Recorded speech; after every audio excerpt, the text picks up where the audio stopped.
O nome do curso,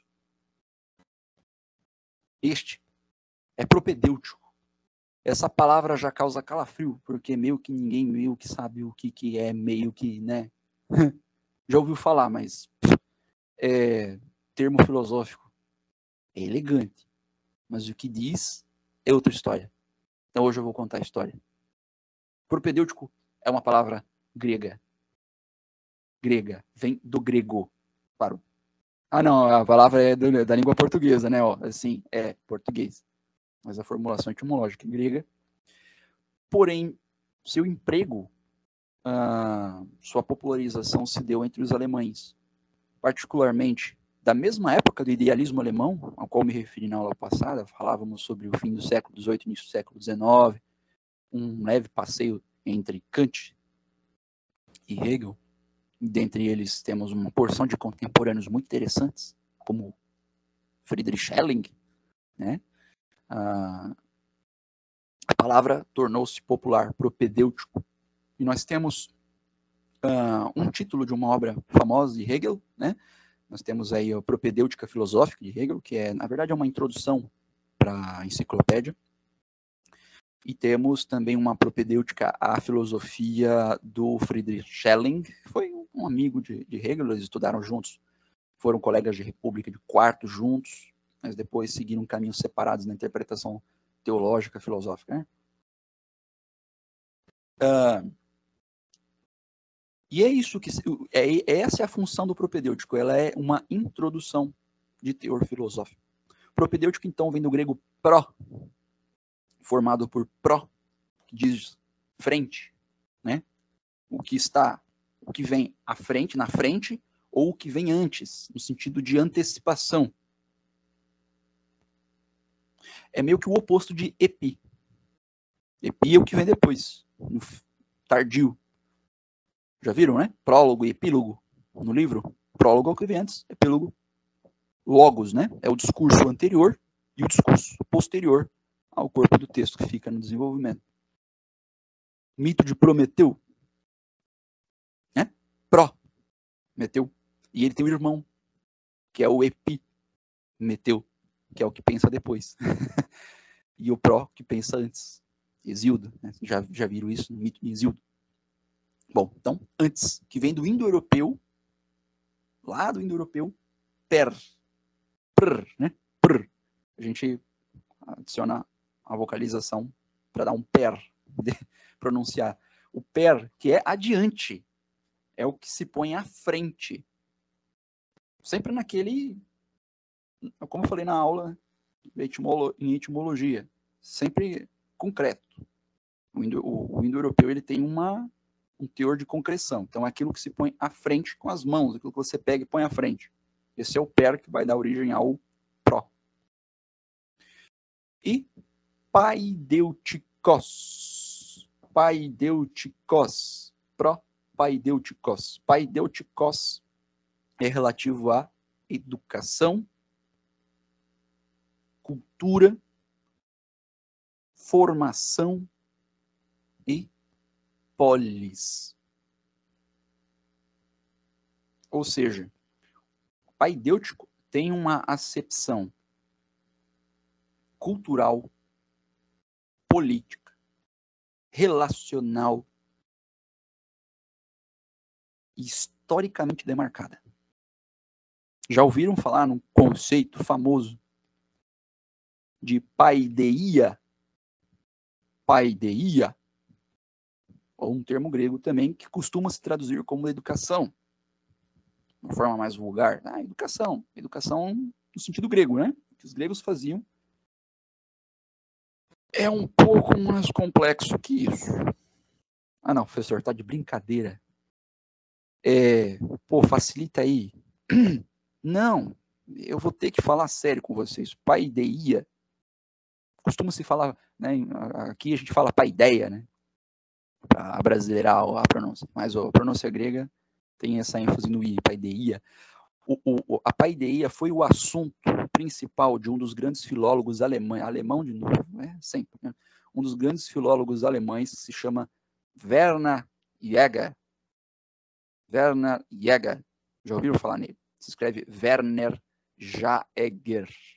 Ele tem um livraço, capa preta, assustador, chamado Paideia. Mais ou menos umas 1.500, 1.600 páginas. Foram os 10 meses mais interessantes da minha vida. Passei lendo o Paideia de ponta a ponta. E tenho uma síntese do conceito aqui que eu vou passar para vocês. Pô, não acredito, o professor leu 1.500 páginas e vai resumir em uma frase. Não, já valeu o curso que eu paguei por 1 ano, né? Pois é, aqui é só o que tem de melhor. A ideia, pessoal, dá para sintetizar do seguinte modo. O Werner Jaeger, só para dar uma palavrinha, ele foi um filólogo, na verdade, prussiano. Na época, ele nasceu na Prússia. Na época ainda existia a Prússia. Isso foi no finalzinho do século XIX. E ele falece não há muito tempo atrás. O Jaeger, ele faleceu em 1961. E totalmente dedicado às letras clássicas. É um filólogo clássico. E ele é basicamente a maior autoridade que nós temos na interpretação dos textos gregos de Platão. E uma das maiores autoridades para entender sociedade, política grega antiga. Meio que assim, é impossível você falar sobre esses assuntos, educação, formação do homem grego, até discutir Homero, discutir Platão, conceitos do grego antigo, sem citar Jaeger, sem ler um pouquinho Jaeger. Ele é meio que obrigatório.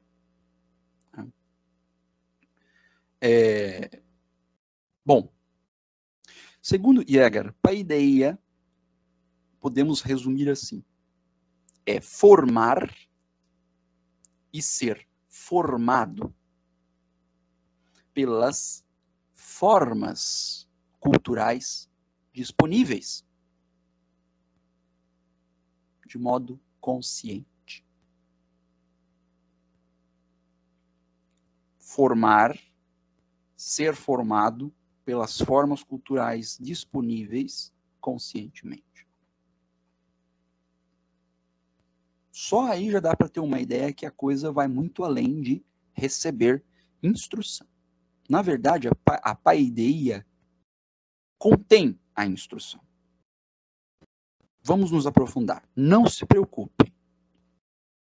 Nós, inclusive, na próxima, não sei se, creio que não vai dar tempo de cumprir toda a aula programada para hoje, nós continuaremos na aula que vem, mas a próxima aula, o próximo conteúdo específico que nós vamos visitar antes de começar o currículo oficial do curso, eu vou apresentar para vocês o desenvolvimento do conceito de paideia. Eu quero que vocês conheçam a paideia e Bildung, que é ainda mais importante, que é o que nós já estamos fazendo aqui no curso. Porque ambos os conceitos estão intimamente relacionados.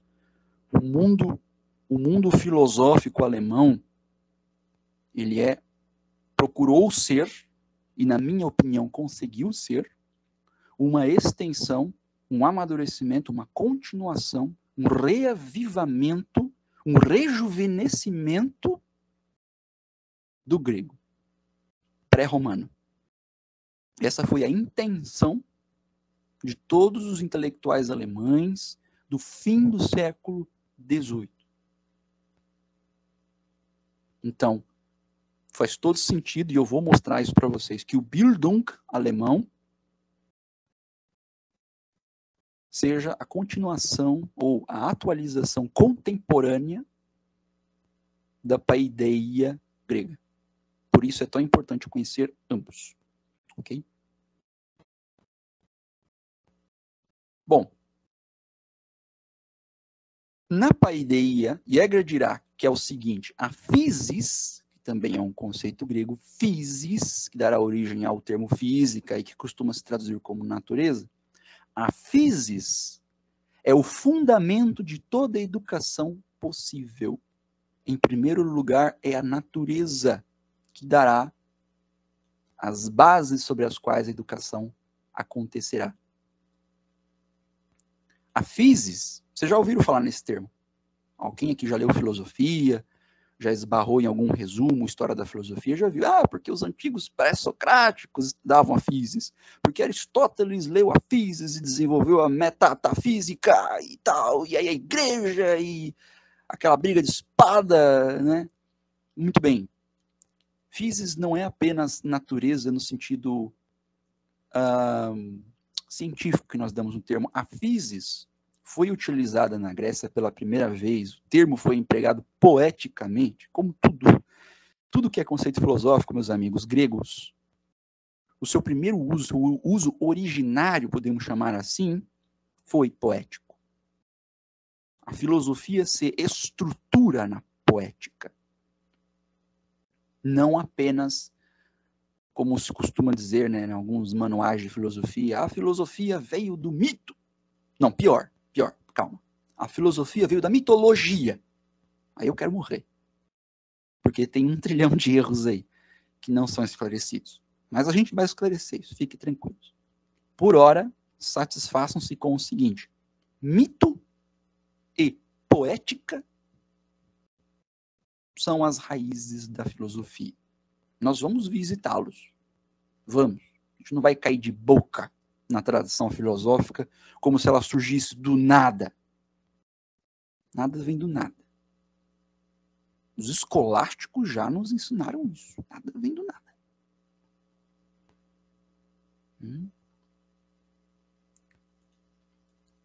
Muito bem. Homero. Conhecem Homero? Homero é nada mais, nada menos do que o nome mais importante em literatura, em mito, em poesia, formação do pensamento grego, educação grega, política grega. Se vocês acham que a Grécia é importante para nós, Homero é importante para a Grécia. Então, assim, ele é duplamente importante. Ele é só o avô ou o pai de tudo que você quiser chamar de ocidental. E isso entre 9 e 10 antes de Cristo, né? Antes da Era Comum. Entre 9 e 10 antes da Era Comum. As raias do 2º milênio antes da Era Comum. Homero, autor das famosas Ilíada e Odisseia, usa physis no grego no sentido de crescimento de plantas. Uau, né? Que viagem é. Tá vendo como filologia, etimologia, poética é foda? Porque isso resolve 1 trilhão de problemas filosóficos que a gente tenta resolver na base da abstração, do dogma, né? Da conceituação surrada, da briga de folhas de papel, de forma totalmente desenraizada. Então, physis, de uma forma simples e direta, é o crescimento das plantas. Um crescimento dado em si mesmo por si só, que Aristóteles distinguirá de tecné. Porque é a tecné que dará origem a tudo que a gente chama de arte, técnica, produtividade, depois ciência, invenções, tecnologia. Ela não se produz por si só. Ela precisa de alguém para produzi-la e ela é trabalhada em cima de um objeto, de uma matéria pré-existente. A physis não, a physis é por si mesma, produz por si mesma, tem a sua própria matéria, tem o seu próprio fim e não precisa de nós para ser. Nós homens, nós racionais. Ela é por si mesma. Esse é o interessante da physis. Então, a physis é o fundamento de toda educação possível. Mas estamos falando de formação, educação. Portanto, estamos falando de nós, homens. Nós precisamos ser formados. O cachorro não precisa ser formado. A ideia não é para cães. O cachorro é cachorro. Nasceu cachorro, morre cachorro. E o cachorro que você tem hoje é o mesmo cachorro que você terá na Escandinávia antiga. Ou gato, né? Porque eles gostavam de gato pra caramba. A physis é a nossa. Nós temos uma physis, uma natureza, que cresce por si só.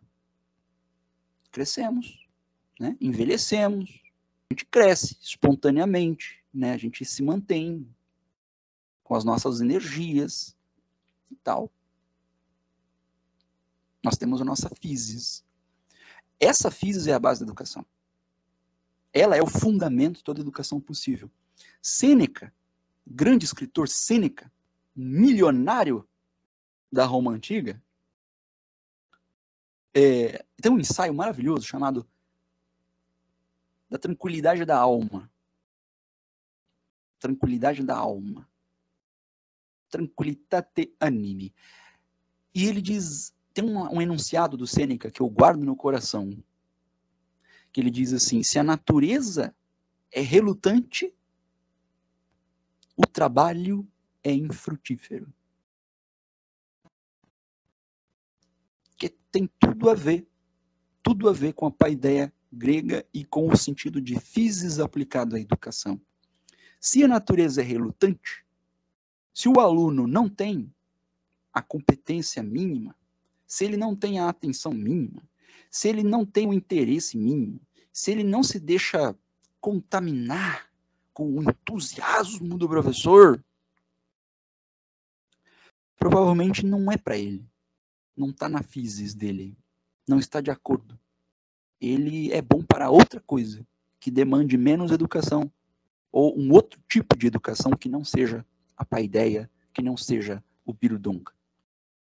Talvez ele precise de uma educação rápida, prática, técnica, voltada para habilidades e competências e ao mercado de trabalho. Talvez ele seja bom para fazer coisas com a mão e não para criar coisas com a mente. Então, sua physis será relutante, sua natureza será relutante se eu tentar trabalhar com ele mentalmente. Não adianta forçar a barra. O trabalho vai ser infrutífero porque a natureza dele é relutante. É isso. É simples, né? É simples. Mas por que não acontece? Por que a nossa educação não funciona assim? Todo mundo escreveu uma redação sobre isso e deixou evidente que tudo isso que eu estou falando aqui não acontece. Vamos prosseguir. Se você já está triste agora, lamento dizer, a tristeza vai piorar. É filosofia. Se fosse para ficar feliz, era autoajuda. Então, o Sêneca dirá isso e vai ilustrar bem essa ideia da physis. Precisamos respeitar a physis. E physis tem uma conotação, até para quem estuda filosofia, de assim, ecológica, né? Parece que physis é ecologia, né? Tipo, physis é a natureza. Até a própria palavra natureza, ela não tem sentido hoje. Natureza é uma coisa que a gente tem que preservar lá fora. É o rio que passa lá fora, né? É o campo lá longe, é as árvores que tem ali na rodovia, é um problema lá em qualquer outro lugar, menos aqui, não tem nada a ver comigo. E physis também, physis é natureza, tá? Mas o que é isso? Ou é uma natureza no sentido teológico, né? Ou seja, de outra natureza, uma natureza de outra natureza, um outro nível de realidade, ou ela tem esse sentido distante técnico, nosso. De nenhum modo ela nos atinge. E aqui não. Aqui é o contrário. Physis aqui é o que faz com que nós sejamos nós. Sabe aquilo que você chama de o meu ser, né? A minha essência, a minha identidade? Isso é physis. Isso é a physis tua. Então, eu ainda estou falando do Jäger, hein? Então, o que o Jäger vai dizer para a gente? Então, a physis é o fundamento de toda a paideia possível, de toda a educação possível. A paideia, então, ela vem como uma segunda physis. Pô, agora ficou show de bola. A educação surge como uma segunda natureza para o homem. Ele tem uma natureza a qual ele nasce. E ele tem uma natureza na qual ele precisa ser iniciado. Introduzido. Conduzido. Professor, se a physis do aluno, do estudante, estiver de acordo, ele vai conduzindo até um certo ponto, e a partir de certo ponto é o aluno quem deve se conduzir. Né? Então, assim, a paideia, ela vem como essa segunda physis, como um segundo nível, ou um segundo tipo, que então definitivamente formará o homem. É então que o homem começa a ser homem, porque antes da paideia, antes da bildung, você não é homem. Você é outra coisa. A tradição filosófica chama de besta. Animal. Mesmo. Zoon é o termo que Aristóteles usa para qualificar o homem. Ele não fala que o homem, em primeiro lugar, é uma alma. O homem, em primeiro lugar, é um ser. O homem, em primeiro lugar, é uma criatura, é um ente, é um filho de Deus, é um anjo decaído. Não. O homem, em primeiro lugar, é bicho. Zou. Se ele quiser ser alguma coisa fora, além, acima disso, aí a conversa muda.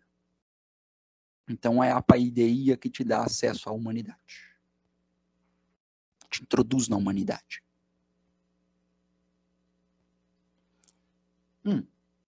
Aí vem uma questão interessante.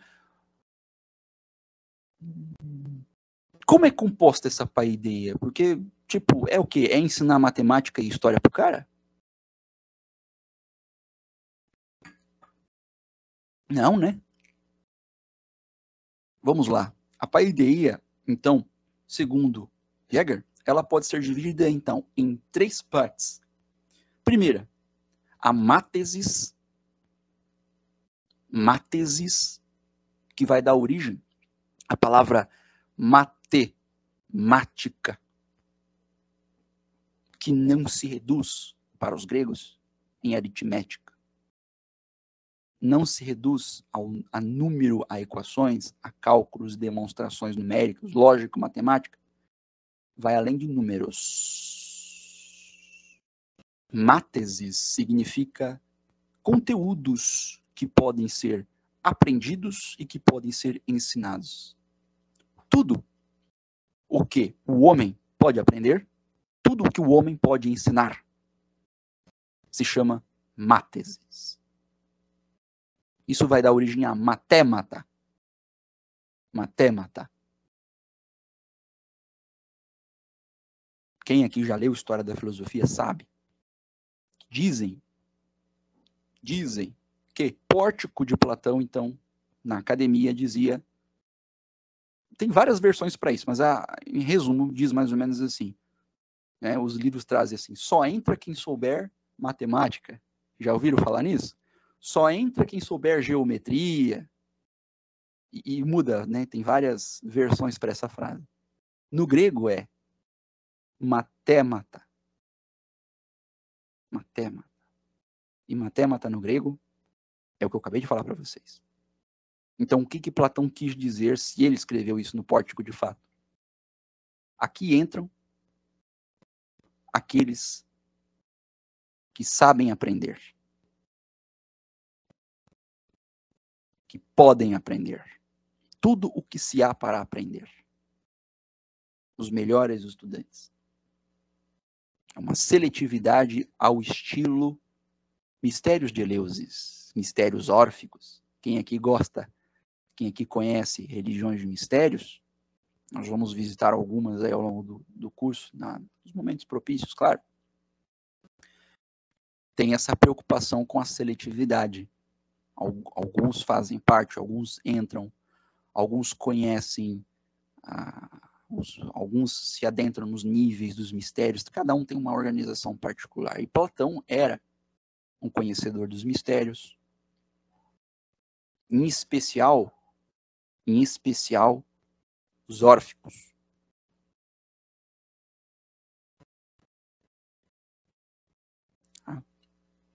Então, o primeiro ponto é a mátesis, na paideia, conteúdos e o que se pode aprender, o que se pode ensinar.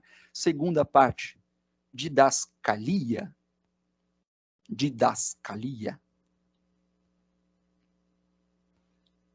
Os conhecedores aqui de obras católicas lembrarão do Didascalion. Já ouviram falar, né? Didascalion, Hugo de São Vítor. É fera. Hugo de São Vítor é fera. Em artes liberais, projeto pedagógico. Muito legal. Tem essa raiz aqui. Didascalia pode ser traduzida como disciplina. Disciplina. E vincula-se ao ensino e à instrução. Ensino e instrução. Então, assim, aquilo que a gente fala em termos de ordem no estudo, na sala de aula, cobrança, horário, ritmo, normas, está incluído na didascalia, assim como a organização do próprio currículo, dos assuntos, dos temas, né? Os princípios a serem seguidos, a ordem das aulas, o assunto, tópico, item, sessão, ao infinito. E a terceira parte é a asquesis. Asquesis. Vai originar o termo ascese. Ascese. E ascese não é simplesmente sentir dor, que é o sentido vulgar da palavra, né? Eu sou ascético. Significa o quê? Que eu passo dor voluntariamente. Que eu sou um sujeito iluminado e você não. Porque você come carne e eu não. Eu sou asceta. Porque eu faço exercício e você não faz. Eu sou asceta. Porque eu sou budista e você não é. Eu sou asceta. Não. Asquesis é exercício. Treino. Prática constante. Tem a ver com fixação. Fixação. Repetição. É isso que é a asquesis. Então, nós temos os componentes da paideia em mátesis, didascalia e asquesis. Temos os conteúdos, a disciplina ou organização que compõe o ensino e o exercício, a fixação. Eis aí a paideia grega.